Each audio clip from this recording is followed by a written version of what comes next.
the fire danger taking place in Fort Carson right now. Here's a live look from our Viera wireless network camera.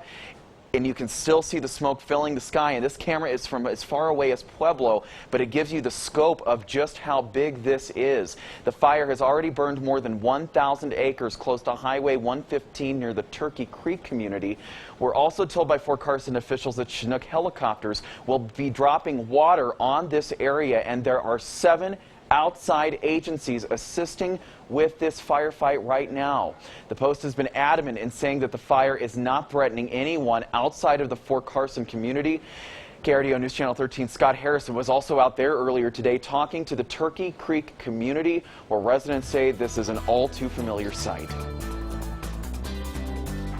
Christine Watkowski keeps a close watch on the Fort Carson fire. She lives nearby and drove around trying to find more information to learn whether the flames might threaten her land. We're outside working with the horses and we notice all the smoke. We don't want to let our horses out in the other pasture because there's so much.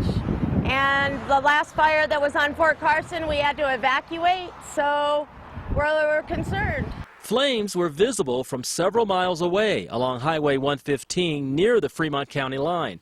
2 helicopters flew over the scene. Authorities have requested air support to help contain the fire. There's a lot of fuel out there to burn. This is what fire authorities have been warning us about for the last few days. With the dry, windy conditions, it doesn't take much to start a fire and to have that fire really take off. Irvin Meacham is a retired firefighter who lives in Security. He saw the smoke from there and drove here for a closer look.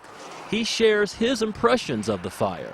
They've got a lot of work ahead of them, so they're having difficulty with the area of the fire.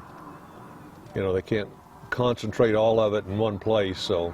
With winds blowing as they are, neighbors won't rest easy until they see much less smoke on the horizon. Scary sight there for sure, and that was Scott Harrison reporting. Neighbors say this fire actually reminds them of one that burned near that area several years ago. That fire almost jumped Highway 115. They're hoping it doesn't this time either, and according to fire officials, they're doing everything they can right now to make sure it doesn't. Again, no threats to the structures, any structures outside of the mountain post or inside the mountain post from Fort Carson officials.